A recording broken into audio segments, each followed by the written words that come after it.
بأول مرة وقعت عليه عيوني تاليا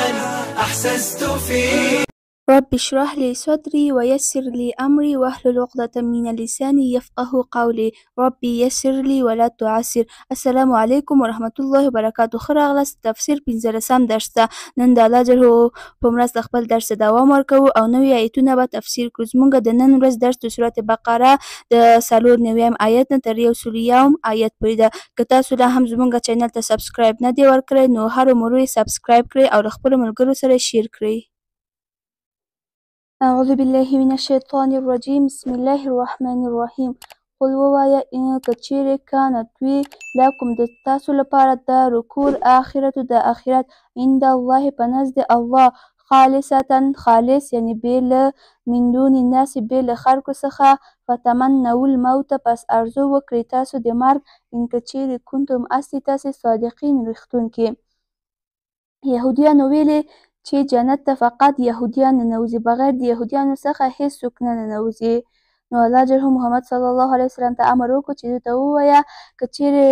تاسو یعنې خبره کې رښتونکي یاستئ نو تاسو د مرګ ارزو وکړئ چې تاسې جنت ته لاړ شئ. یعنې تاسو مرګ ارزو وکړئ چې تاسو مړه شئ او جنت ته لاړ شئ چیرې تاسو واقعا په خبره کې رښتونکي یاستئ.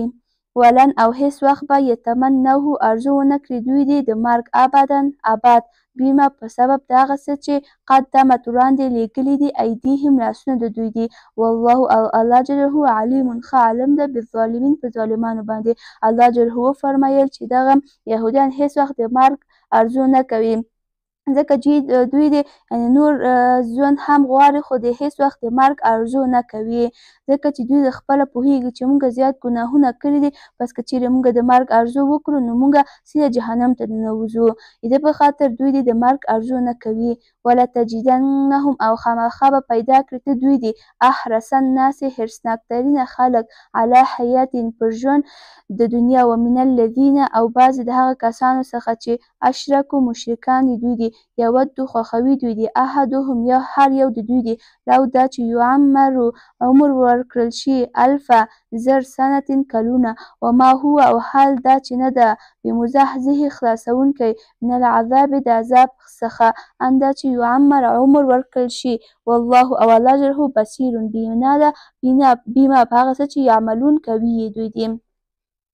دلته الله محمد صلی الله علیه وسلم ته وفرمایل یعنې ته به په د ټوله دنیا کې د یهودیان خلک به حرصناکترینه خلک پیدا کړي یعنې دوی ته چې هر څومره زیات عمر ورکړل شي بیا دوی د بیا هم د نور زیات علم د زیات ژوند ارزو کوي یعنې کاشکې موږ ته زرونه کلونه عمر راکړل شي دوی داسې ارزوګانې کوي یعنې مشرکان هم داسې ارزوګان کوي خو یهودیان له مشرکانو نه هم زیات بدتره دي. او الله جل فرمایلی دي که دوی ته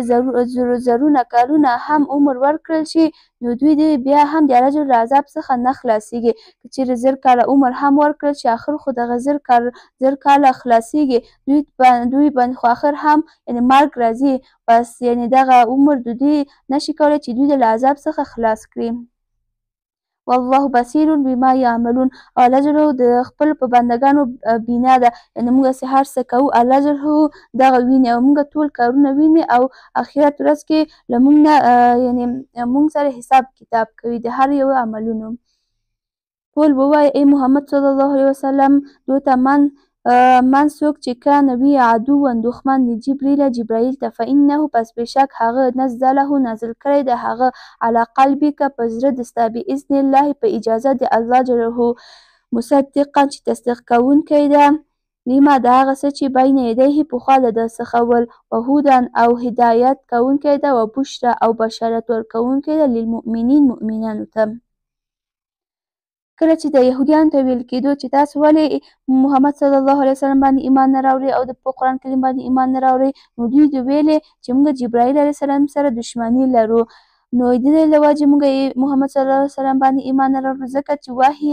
محمد صلی الله علیه وسلم ته د جبرائیل راوړي که چیرې کوم بل فرشته محمد صلی الله علیه وسلم ته وحی راوړي نو موږ بیا په محمد صلی الله علیه وسلم باندې ایمان راوړو.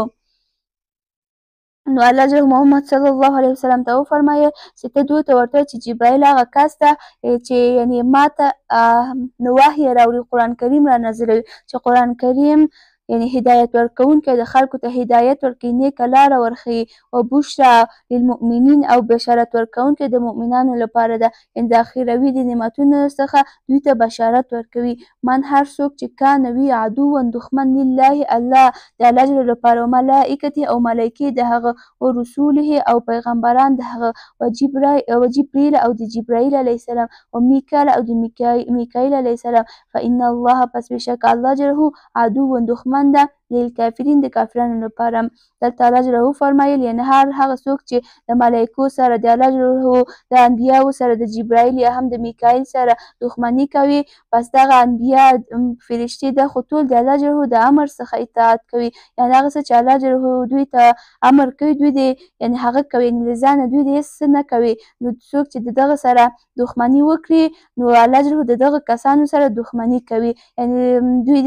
دغه کسان داسې دي چې لکه د الله جل سره دښمني کوي نو څوک چې د الله جل سره دښمني کوي الله جل هم دغه کسانو سره دښمني کوي ولقد او په تحقیق سره انزلنا نازل کړی ده مونږه الیک پر تا باندې آیتونه بینات ښکاره وما یکفر او نه کافر کیږي